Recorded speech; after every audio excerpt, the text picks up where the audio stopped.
guys, welcome to Tatsuke with CJ3 Foundation. Today I got Junior Coker with CJ3 Foundation, and we're gonna learn all about it on this. So, let's get into it. I'm excited.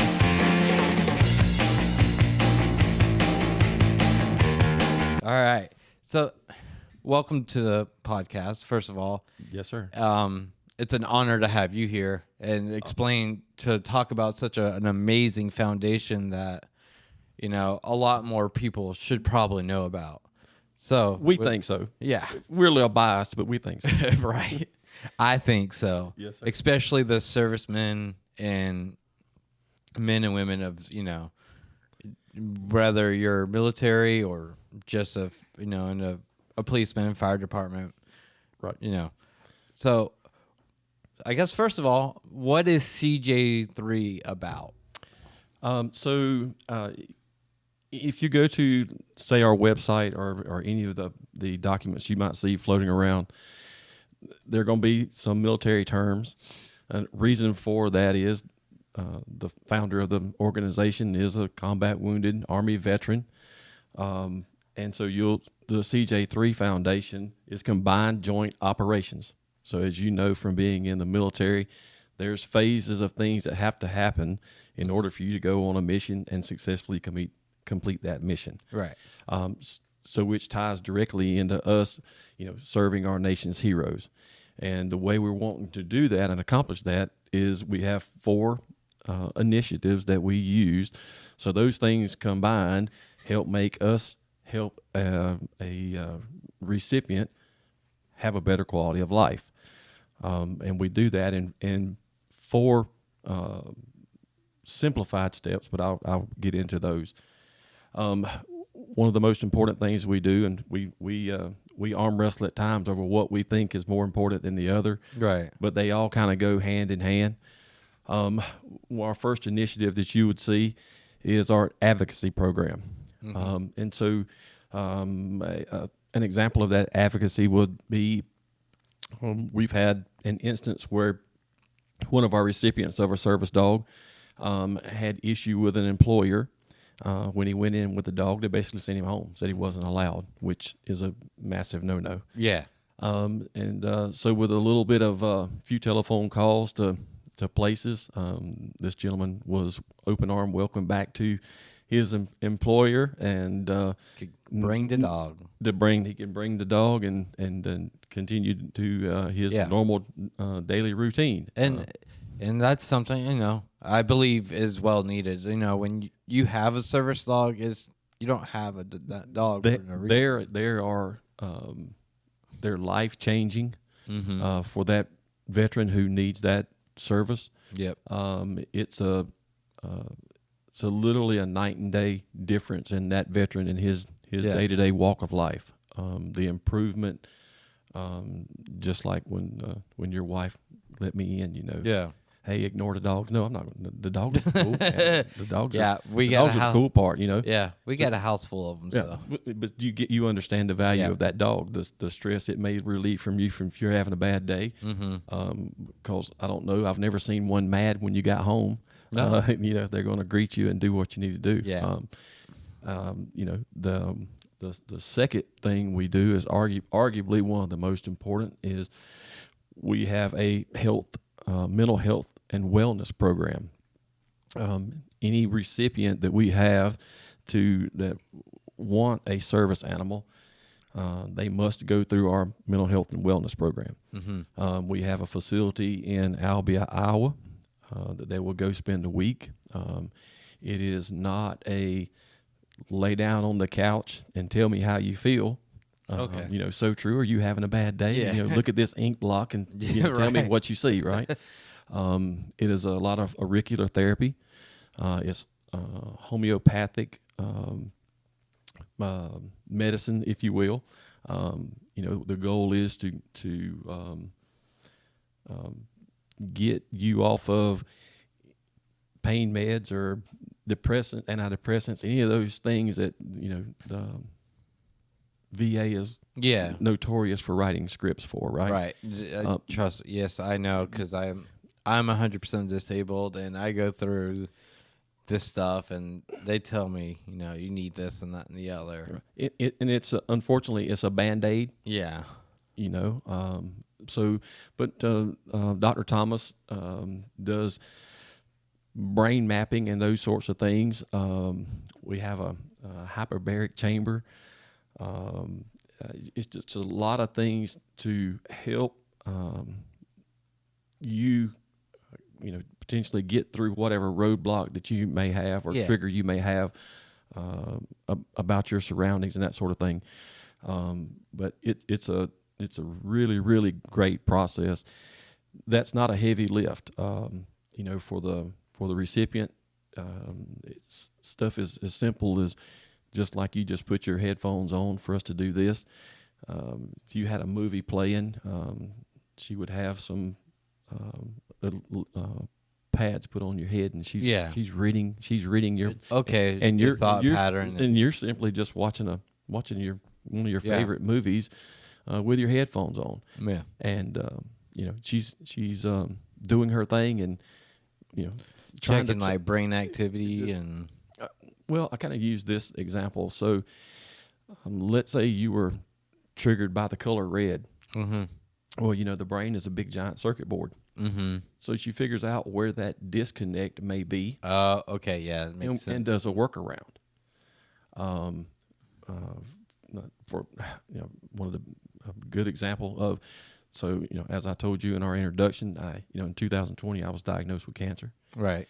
I went through a very long spell where I was not able to eat by mouth. I had a feeding tube stuck in my chest because of the radiation treatments they give me. Mm-hmm. I went through the same process that one of our veterans would go through. 2 days after being there, I took my first bite of food. It had been a year. Oh, wow. Since I'd been able to eat by mouth. 2 months after I left, went to the doctor, and they took the feeding tube out, and I've been eating by mouth ever since. That's amazing. So just what how that process worked, and it worked. And it she rewired my brain. Yeah. And fixed those things. I know that sounds kind of creepy, but she did what it had to do to give me a quality of life that I Funny enough is so I'm going to school for audio production, and one of the classes we took was called Psychology of Play. So it talks about how even as adults we have to play, and we do it in different ways than children do, but it will rewires your brain so that if we're not playing like we should, we're gonna be stressed out, we're gonna be depressed, we're gonna be this and the other. So you rewire it so that when you need that time to relax, you can go say, yes, okay, I play video games and that relaxes my mind, or I watch movies and that's my time of play. To be honest, this podcast is my time of play. Right. This is my baby. So right. This is how I kind of honestly submerge, anything that comes at me. This is it. This is where I come. Right. I got you. Yeah. So I completely understand what she does, and that's purely amazing that she's able to do that. And a lot of veterans need it. A lot of veterans need it. I have really good friends that if I would have knew about this, I probably would have pushed them this way. Well, it's and I'll get to that in a minute, and I'll tell you how you can send them our way. So the next initiative that we do, and this is the cool, sexy one that everybody wants to see, right? They like to see the dude with the dog. They would like to watch the dog do what it does. Right. And so the service animal is the next step. If that's what the particular recipient needs in his life, then we do what we can to facilitate that. We actually use 2 different breeds of dogs, and it really depends on how active the actual recipient is. Yeah. And what I mean by that, if you like to sit around and watch Harry Potter movies and sip red wine, a Malinois probably isn't the dog for you. Right. You probably need the labs that we use, Yeah. Labradors.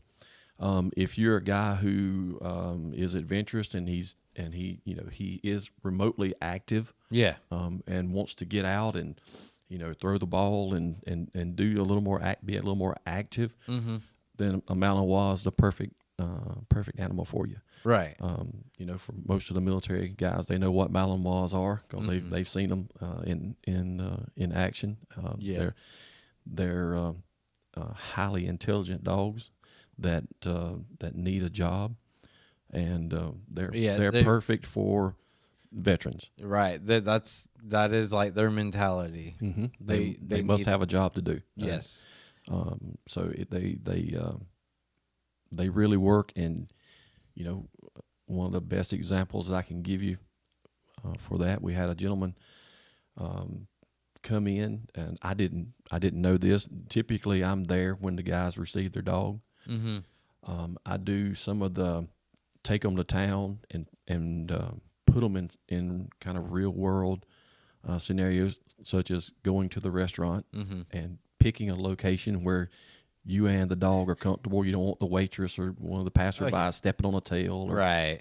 So figuring those things out, going to the grocery store, going to the pet store, where all the toys and the dog foods and that sort of thing, and typically other dogs are at. But oddly enough, we were and this gentleman was walking through Target, and he kind of looks over at me and he says, "This is the first time I've been into a space like this, a grocery store or a retail store, in months." And I looked at him and I was like, "What?" He said, "Yeah." He says, "Because of my anxieties and PTSD, it just wouldn't allow me to do that." And he says, "I've never been more comfortable in my own skin in my life as I am right now." And it was because of a dog. A dog. And, and people who don't get the opportunity to witness that, it doesn't hold a lot of weight. Yeah. But, it's a big deal. Mm-hmm. It's a big deal. Just imagine if, the average ordinary day citizen walking around, you just told them, well, you can't go to the grocery store or any of your places that you like to go. You can't go for 2 or 3 months. Most people would drive them crazy.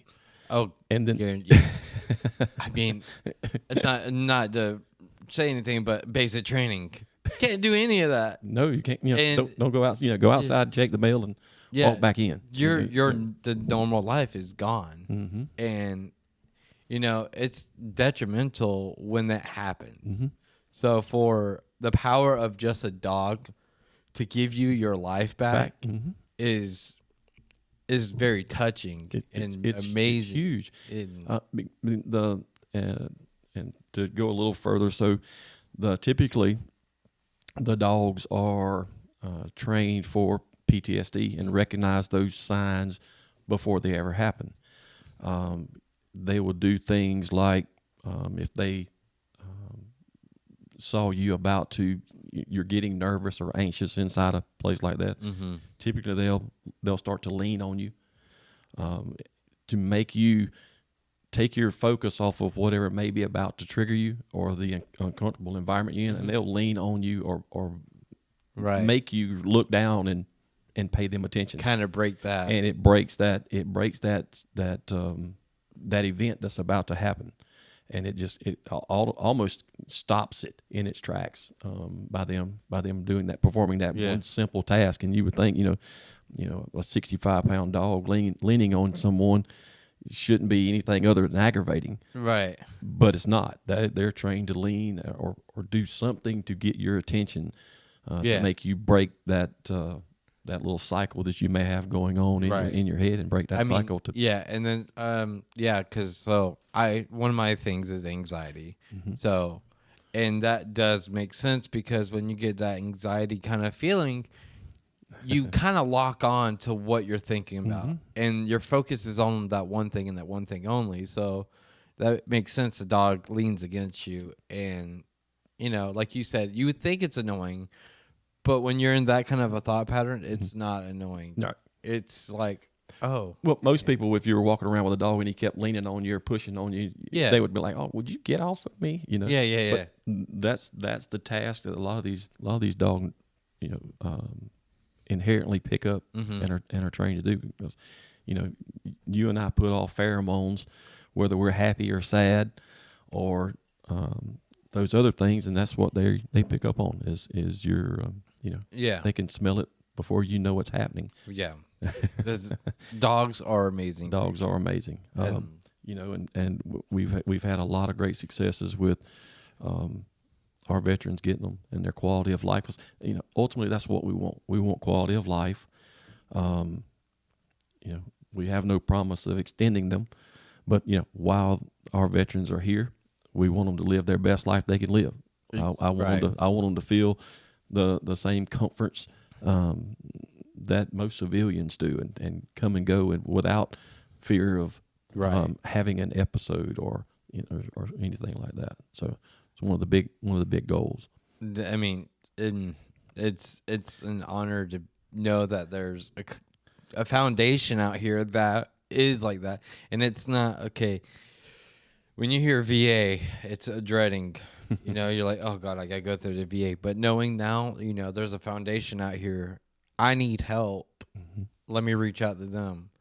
Yep. There's options. So it just that can relax you, So, like, I mean, I'm so happy that I'm learning this because, like I said, I have a lot of veteran, friends, and I meet new ones all the time. Sure. So now I'm able to share this and get it out even more. Right.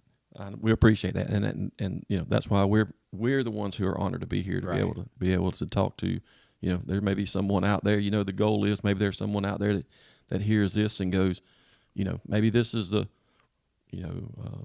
this is maybe a solution to a problem that I've got, and we can do something to help that. The final thing that we do, final initiative, is called field ops. And again, military guys have heard, field operations. That's typically anything outside the wire, right? And what that means for us is we do stuff like we have hang gliding. Skydiving. Yeah. I look. Trust me. Skydiving. A lot of you guys like to jump out of a perfectly good airplane. Honestly, so before joining the military, I was petrified of heights. But I've flown so much now, and I used to climb on Apaches, and like the highest point, you're 16 feet in the air. You're just working on an aircraft. So I kind of got over it, but skydiving is something I've never done. But I do want to do that one day. So that's amazing, And there's got to be a feeling with skydiving that probably relaxes you. It seems scary, but why not? All right. I guess we're extremists. I'm going to have to take y'all's word for it. Look. Unless the plane is on fire or falling, I'm not getting out. Yeah. We're all extremists. I think military that's right. people are extremists. We want to do that extreme event so that, it's that adrenaline rush we've been searching for. Yep. A couple of other things that we do. We've got some guys who have drift cars. They've offered up to strap a guy into one of their drift cars, and which again is amazing. Yeah, goes around in circles and burn up a good set of tires. Right. Funny enough, I have buddies that own a shop in Savannah, and so Falcon is the one you guys are with, right? I believe. I think that's correct. He's a Falcon driver. Mm-hmm. I got to go enjoy a day with the Falcon drivers, so it's an amazing experience. So, without a doubt, that's another great quality. Sure, and then the other one that I really really enjoy, being born and raised right here in Sylvester, Georgia. I graduated high school here, by the way, too. Oh, okay. Yeah, go Rams. So we were born and raised in the outdoors, hunting and fishing. So every year in December, we bring in 12 combat wounded veterans, cover as much of that cost as possible to bring them in, down to the processing of their animals. But we bring them in, let them deer hunt. We'll spend 3 or 4 days with them total, and it's a really cool experience. It gets the guys grounded in the outdoors again. They get to understand kind of the religion that is whitetail deer hunting in the South. Mm-hmm. They get to get up early in the morning. They get their, you guys love a cup of coffee more than breathing most days. You ain't lying. So we've got some great people like Cast Iron Coffee. Yeah. That sends down coffee to us. Okay. And so and it's a veteran-owned organization as well, but they get to have fresh coffee in the morning. We do our best to feed them 3 squares a day, big squares a day, but they get three giant meals. Yeah. They get to go to some of the finest plantations in the South. They are all one-on-one guided either the landowner or some of his team that he has sits in the blind with them. They get to experience that just some peace and quiet in a safe environment where they feel safe and they feel secure. They're in, they get the camaraderie of being around guys who, I don't understand what you guys went through. There's no way I can. But they've got a group of people that now they've become friends with, and as the young folks say, they network. They brought in their network, right? So now they've got individuals that they bond with, whether it's me or one of our other volunteers or the landowner, the guides. They build a lasting relationship, and it just gives them a chance to just ground themselves in the outdoors and the healing powers thereof. It's a beautiful thing to watch. We've had so much support down here. So like you guys are coming on wanting to partner with us and help us spread the word. Which is a huge thing for us down here. Yeah. We've got restaurants like Riverfront Barbecue. They feed everybody one night. Oh, wow. You go, well, you're feeding 12 people. Okay, no, there's like 40 or 50 people a night that's around camp. We've got people like Jameson Nolan guys at Bargain Liquidators. They have supplied so much stuff to us, from linens to all of these trash cans, things you wouldn't think of, the basic essentials. Right. We've Shiver Outdoors gives us 12 rifles every year. So all the guys get, by the time they get done, they have a full hunting setup. So a lot of the people who come in have never deer hunted before. Mm-hmm. So they don't have those kind of the equipment to do so. Right. So when they leave, now they've got gear they could actually in there wherever their respective hometowns are, now can continue that right. what we started, and they can go out and do those things and find like-minded people to go out and hunt and get outside. That's amazing. That's amazing. Yeah. So like I'm in the music side of things, and so like I honestly I want to learn how to start doing a little bit of what you guys do and help with like the music side of it, get people like guitars and stuff like that. That would be amazing. The musical, stuff, because there's a lot of people that veterans and stuff that they like playing music, but they can't afford or they can't get what they want. So it's something I would be honored to try to learn how to do, and if I can do it and get donations for it, and I mean, I'm more than happy. So you start that project, we'll make sure you got the support to finish it. All right. I mean, we will do everything we can to find we can find the guys. And that's the other thing. So we're so blessed that we've got that the support that we have, people giving donations and going above and beyond. And what you're talking about doing is, it's never crossed my mind to get someone a guitar in their hand and, them get a lesson of some kind to, so they can actually do stuff on their own like that and get out. I mean, that's great. That's a heck of an idea. Yeah. So I mean, it's funny enough. I have all these up here. I'm not an expert at any of them, but I can play a little bit of all of them. Right. So like I have a little bit of musical history behind me.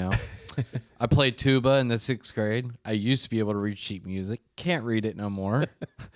But at the same time, I enjoy being around it, and I'm going to school for audio production. So it's like, right. It's been my calling, and I never realized it until very recent. So Yep. Well, and you alluded to a little bit ago. So, if anybody out that's listening, or if you have someone that that may benefit from our services, the best thing to do is go to CJ3Foundation.org. Yep. There is here, I can pop up. Let me pop up the website real fast for you, and then we can run through it. All right. So, and this is a we just in the last 30 days had a company actually revamp our entire site. So the things that you're seeing it's amazing, right? It's amazing. We were even so picky that we had them mute the colors down, and so it's not, the background's not so bright and right. And so if you'll notice, it's a lot darker than you would normally. It's not. It's very tame. It's very tame, and all that's for a reason. We didn't want somebody opening the site up and they get the big white flash in their face and go, "Oh man, what are they trying to do to me? Flash bang me or something?" Exactly. Like you might trigger. Like you mentioned earlier, the color red might be a trigger.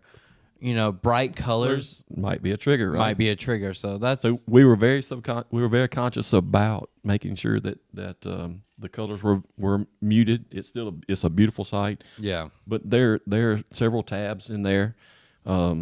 Quick plug. There's a donate tab. Yeah. There's a donate tab. There's a donate tab. Yeah. Boom. Right there. Look at that. There's a donate tab.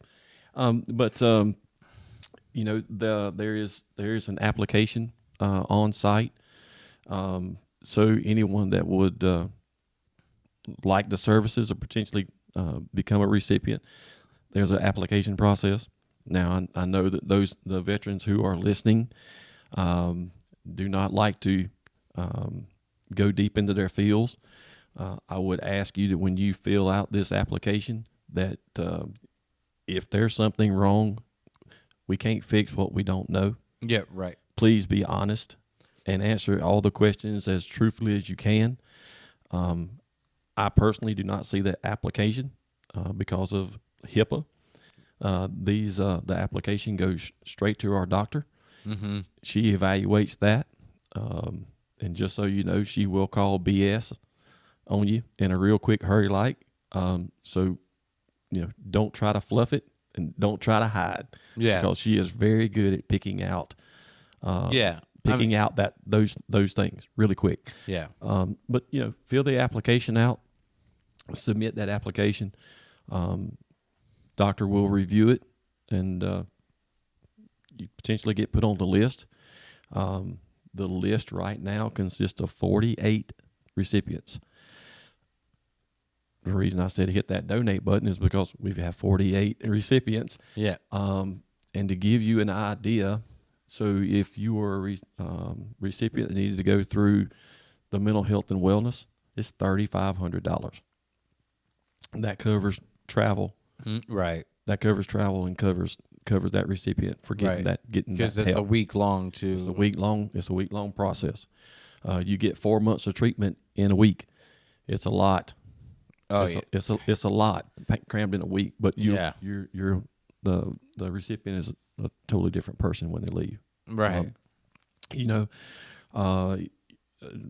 you another example. So, like I told you in the beginning, that anyone who wants a service dog must go through the mental health and wellness. Those two combined things equals $25,000. Oh, gee. I said, let me repeat that. It's $25,000. Wow. And it's because the extent the dog has to be trained, it's expensive. We shop around. Right. I mean, because if we can cut our costs, we can, but it's impossible. It is what it is. Right. And on the field op side for the hunt or other things that go on there, it's about $1,600 a person for us to be able to cover cost on those. So you can see, with 48 people on a list, It gets expensive quick. It gets for whatever services they may require. Right. It is expensive. And we're only as strong as the dollar that is raised. Something that we are super proud of, and we brag about this anytime we get a chance to talk. We are a volunteer-ran organization. So me being associate director, my paycheck is zero. The director, his paycheck is zero.